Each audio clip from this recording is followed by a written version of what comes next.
आज 24 तारीख हो चुकी है, शुक्रवार। आप सबको पता है कि स्टूडेंट्स का आंदोलन दिल्ली के जंतर मंतर में आज भी जारी है। दुनिया भर से बहुत सारे मेल आए, लोगों ने पूछा सबके अलग अलग क्वेश्चन कि सर क्या यह आंदोलन सही है या गलत है। तो दिल्ली के इस आंदोलन पर हम आखिरी में बात करेंगे कि यह आंदोलन आज सही है या गलत है। लेकिन सबसे पहले एक बात बताऊं कि आंदोलन, तो मैं आपसे कहूं कि दुनिया के अंदर, विश्व में अगर कोई भी आंदोलन होता है तो हम उसको गलत कह ही नहीं सकते, क्योंकि आंदोलन कब होगा? जब उसकी कोई वजह होगी।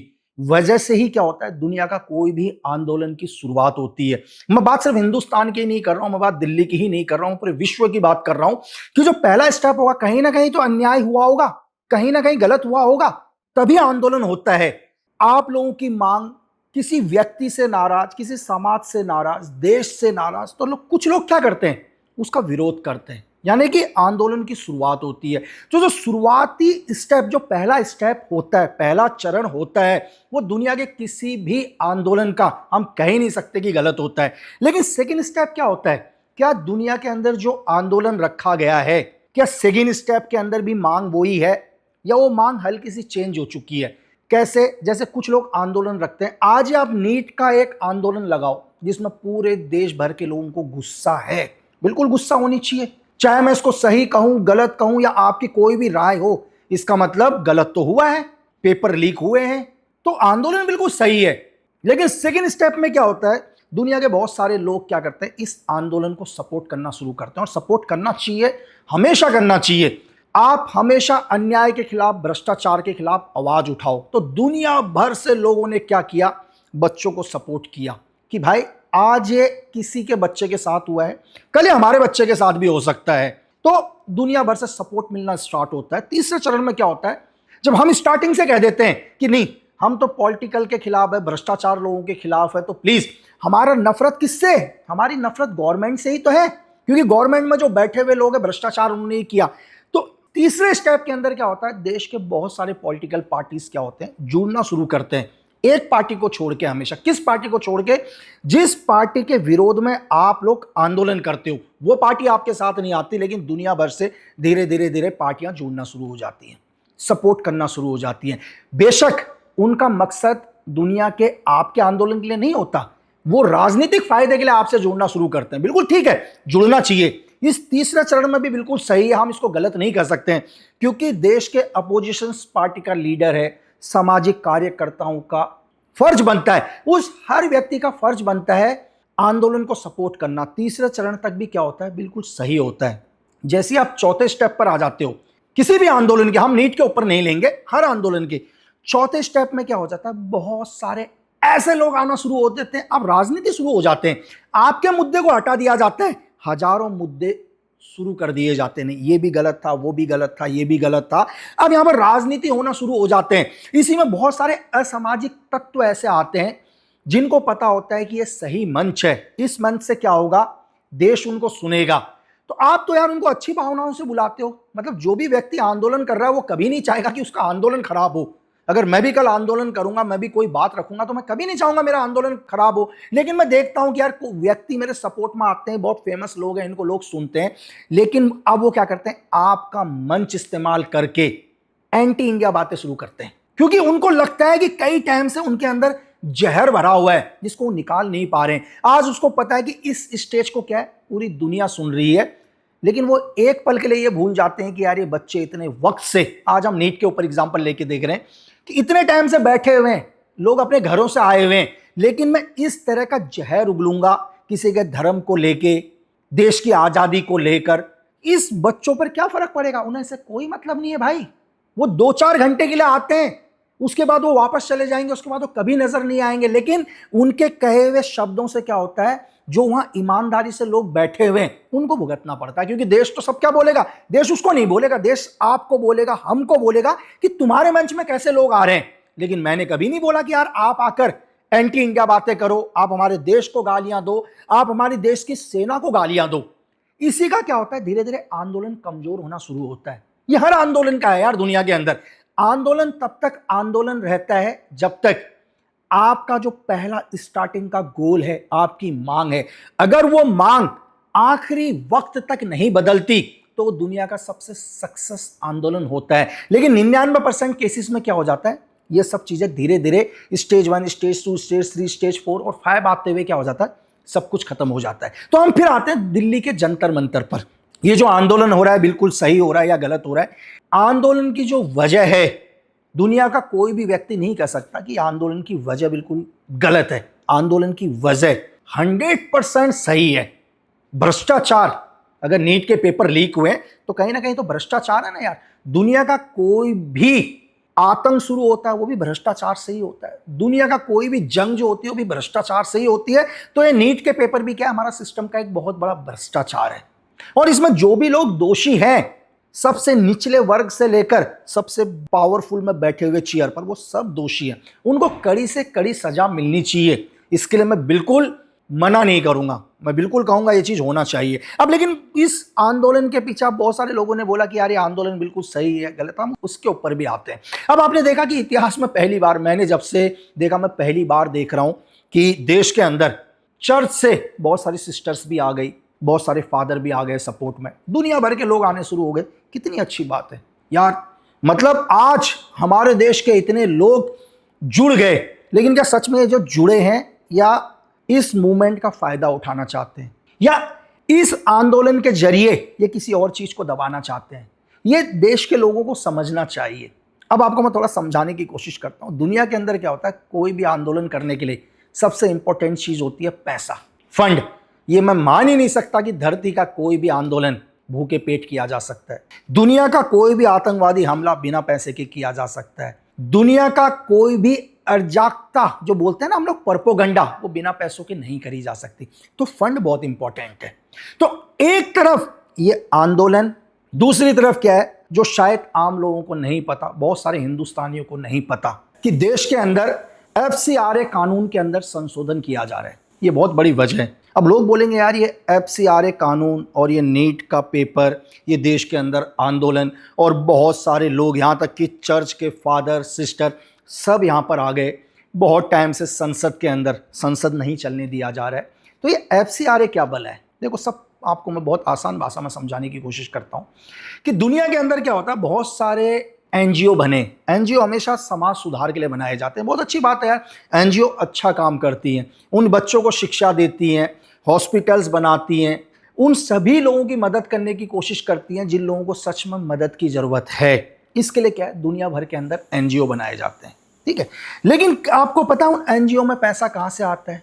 यार NGO तो चलेंगे नहीं ना एकदम से। अगर NGO भी किसी की मदद कर रहे हैं तो उनको भी कहीं ना कहीं से पैसा आता है। तो देश के बहुत सारे लोग क्या NGO को मदद करते हैं, जैसे आप लोग भी करते होंगे यार। बहुत सारे लोग देखो खाना खिलाते हैं, तो आप भी, जितने भी हमारी है, हम अपने हिसाब से अपना कंट्रीब्यूट करते हैं। कोई 100 रुपए देता है, कोई 1000 रुपए देता है, कोई लाख रुपए देता है, देश के लोग देते हैं।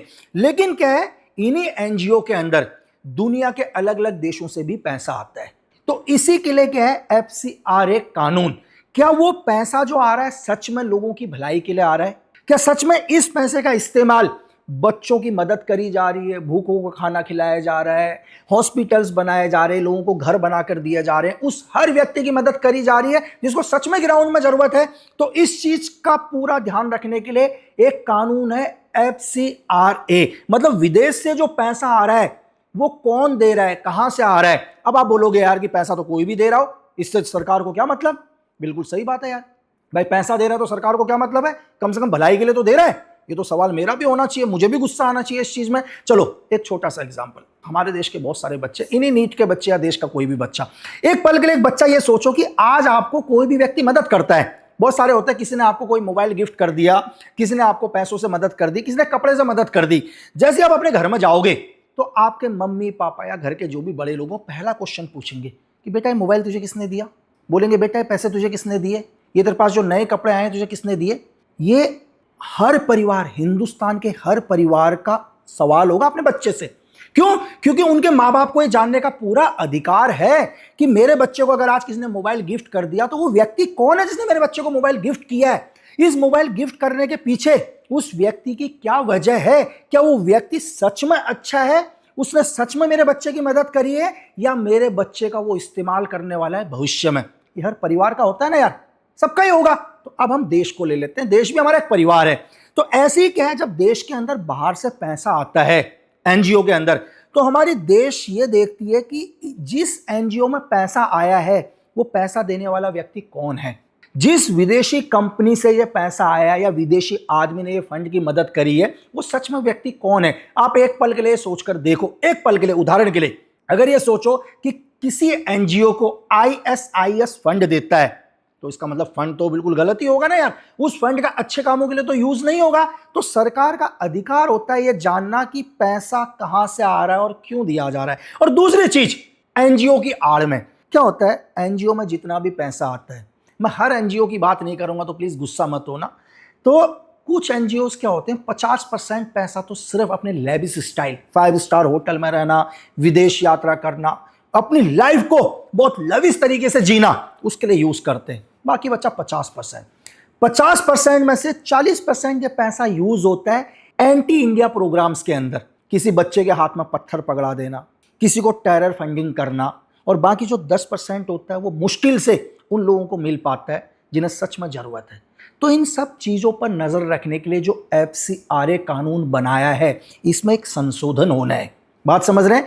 तो उसी संशोधन को ना हो, विदेश की धरती में बैठे कुछ डीप स्टेट और पावरफुल देश बहुत नाराज हैं हिंदुस्तान से कि नहीं, इस कानून में और संशोधन नहीं होना चाहिए। आप मेरी बात समझ रहे हैं? जो आज आपको इतने लोग नजर आ गए ना कुछ, उसमें से आधे वो लोग हैं जो चाहते ही नहीं है कि ये कानून पास हो। अब बहुत सारे लोग नाराज मत होना, पॉलिटिकल लोग, कि ये कानून यार क्या कानून है। इस कानून को बनाया किसने था पता आपको? इस कानून को बनाया था हमारी माननीय प्रधानमंत्री जी इंदिरा गांधी जी ने 1976 में, आपको पता है। और जब देश में इमरजेंसी लगी हुई थी तब इस कानून को बनाया गया था।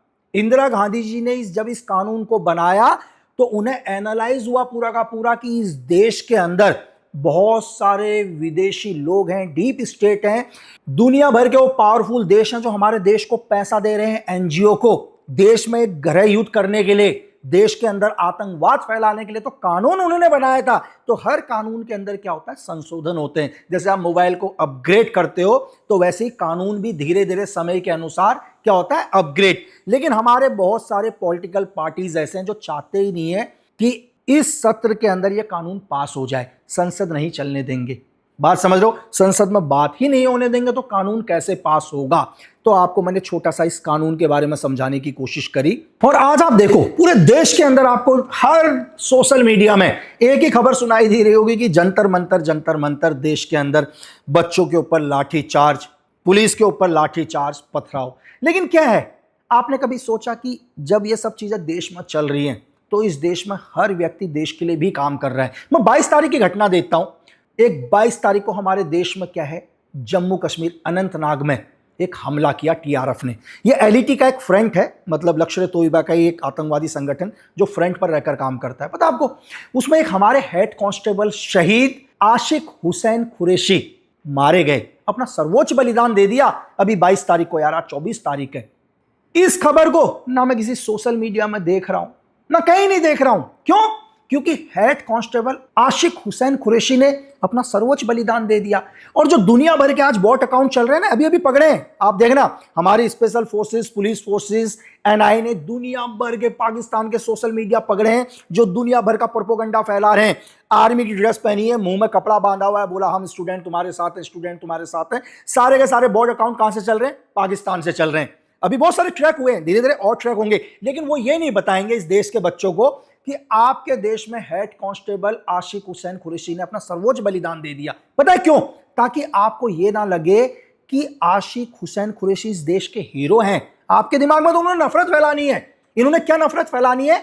इस पाकिस्तान ने या इन वेस्ट की कंट्रीज ने कि नहीं, हमारे देश के अंदर तो क्या हो रहा है, भाईचारा है ही नहीं, हिंदू मुस्लिम आपस में लड़ रहे हैं। अगर हिंदू मुस्लिम आपस में लड़ रहे हैं तो आशिक हुसैन कुरैशी देश के लिए सर्वोच्च बलिदान दे दिया ना यार। उन्होंने तो नहीं देखा कि मैं मुस्लिम हूं। हमारे अब्दुल कलाम आजाद जी ने तो कभी देखा ही नहीं यार कि मैं मुस्लिम हूं। इस देश को परमाणु शक्ति बना दिया। लेकिन नहीं, बाहर बैठे कुछ लोग अपना एजेंडा उन्होंने चलाना है। मेरी बात समझ रहे हैं कि नहीं? इस देश के अंदर तो क्या है, आपको दूसरी नजर से देखा जाता है। ये वो लोग हैं जो चाहते हैं कि देश के अंदर गृह युद्ध हो जाए। पाकिस्तान के बहुत सारे वीडियोस, नहीं हम तो स्टूडेंट्स के साथ हैं। अबे किस स्टूडेंट्स की बात बोल रहे हो तुम बताओगे स्टूडेंट्स के साथ हो? तुमने बलोच के अंदर 2.5 लाख से ज्यादा महिलाओं के साथ रेप कर दिया। तुम बताओगे देश के अंदर क्या हो रहा है? 5 लाख बच्चे तुमने बलोच में गायब कर दिए। तुम बताओगे हमारे देश में क्या हो रहा है? पीओके के अंदर तुमने 2000 लोगों को शूट एंड साइट कर दिया, गोली मार दी। तुम हमें बताओगे हमारे देश को कि हमारे देश के अंदर क्या चल रहा है? तुम वो लोग हो, तुम्हारी आर्मी वो है जिन्होंने पीओके से अभी 5000 बच्चे उठा रखे और कभी अपने घर वापस नहीं जाएंगे। तुम बताओगे हमारे देश को कि तुम हमारे बच्चों के साथ हो। अब क्या है, इस पूरे जंतर मंतर प्रोटेस्ट में एक बहुत बड़ा ट्विस्ट, मतलब सबका इमोशन बच्चों के साथ, सोनम वांगचुक सर के साथ 26 दिन भूखे रहे। सोनम सर को लगा नहीं कि शांति से बात होनी चाहिए, सरकार उनकी बात मान ली। जेपी नड्डा सर उनसे मिलने गए, जूस पिलाया, जो भी शर्त थी, जो भी शर्त लिखी आपको पता है, उन शर्तों पे क्या हो गया, बात हो गई। सोनम वांगचुक सर ने अपील करी कि इस प्रोटेस्ट को आप खत्म किया जाए, लेकिन तभी कहानी के अंदर ट्विस्ट आता है। आपका सुप्रीम लीडर कॉकरोच का बोलता नहीं, हम इस प्रोटेस्ट को नहीं तोड़ेंगे। मेरी बात समझ रहे हैं? क्योंकि वो चाहता ही नहीं है कि ये प्रोटेस्ट तब तक टूटे ही ना जब तक ये बिल पास ना हो। बस बात समझ रहे हैं? इसका तरीका देखो बात करने का। जब भी ये भीड़ में जाता है, कोई भी पुलिस वाला होता है, ये देखता है इसके आसपास की भीड़ है, तो डायलॉग क्या बोलता है? तुम्हारा खून बहा के मैं नहीं भरा। ये डायलॉग है इसकी। बात समझ, इसने क्या भरम फैलाया कि हमारी दिल्ली पुलिस या हमारी भारत सरकार इंटरनेट सेवा बंद कर रही है। सिर्फ भरम फैलाना। क्या बोलता है कि गवर्नमेंट अगर आपसे बोले कि जगह खाली करनी है तो आप अपनी जगह से मत हिलना। बस इसको कोई फर्क नहीं पड़ता कि हजारों लट पड़ जाए किसी के, कोई फर्क नहीं। पीछे से इनके बहुत सारे पॉलिटिकल लीडर कि हमें इस देश के जनजीव में प्राउड है। अबे तुम्हें क्या प्राउड होगा यार? पूरे विश्व को प्राउड होता है। किसी भी देश के स्टूडेंट्स, देश के बच्चे उस देश का भविष्य है। तुम बताकर क्या कह रहे हो हमें प्राउड है? आज तुम बता रहे हो, तब तुम्हें नहीं आया जब इस देश में भ्रष्टाचार चल रहा था, तब तुम्हें समझ में नहीं आया। क्यों? आज तुम सत्ता से बाहर हो तो तुम्हें सब कुछ समझ में आ रहा है। मैं किसी भी पार्टी के पक्ष में नहीं हूं यार, ऐसा नहीं है कि मैं पार्टी के पक्ष में हूं। मैं खुद था जो बिहार तक गया था, मैं खुद था जो दिल्ली के जंतर मंतर पर आया था यार 17 तारीख को। इतने लीडर आप अपने बच्चों को आगे लाओ ना यार, इन मासूम बच्चों को। वीडियो दिखा रहे हो कि एक बच्चा यार क्या कहते हैं उसके बाद खाने के लिए नहीं है। एक वीडियो में एक नेताजी बोलते हैं कि मैं बहुत इमोशन हूं इस चीज को देख के। नेताजी आपके स्विच अकाउंट भर चुके हैं, बात समझ रहे हैं? आपके पास इतना पैसा है कि इस जंतर मंतर में जितनी भीड़ आ रखी है ना, आप उन्हें इतना पैसा दे दो कि वो बच्चे जीवन भर काम ना कर पाए। नहीं, लेकिन आपको रोटियां सेकनी है, राजनीति करनी है। एक बहुत अच्छा सवाल, 15 अगस्त 1947 को हम लोग आजाद हुए। लाखों प्रोटेस्ट हुए इस देश में, आरंभ से हुए, अनंत काल तक होंगे। मुझे तो याद नहीं क्योंकि शायद मेरी जनरल नॉलेज बहुत वीक है। आप मुझे ये बताओ, आजाद होने के बाद, मैं पहले की बात नहीं कर रहा हूं, आप लाला लाजपत राय जी या बहुत सारे लीडर्स को गिना दोगे। आजाद होने के बाद ऐसा कौन सा प्रोटेस्ट है जिस प्रोटेस्ट में कोई लीडर मारा गया, कोई मुख्यमंत्री मारा गया, कोई एमपी मारा गया? किसी धरने में देखा आपने मरते हुए आज तक? मुझे तो याद नहीं यार, हो सकता है मेरी नॉलेज वीक हो। मैंने आज तक जीवन में नहीं देखा कोई नेता मरा हो। मेरी बात में, नेता कभी मरते ही नहीं है यार, भीड़ मरती है भाई, भीड़।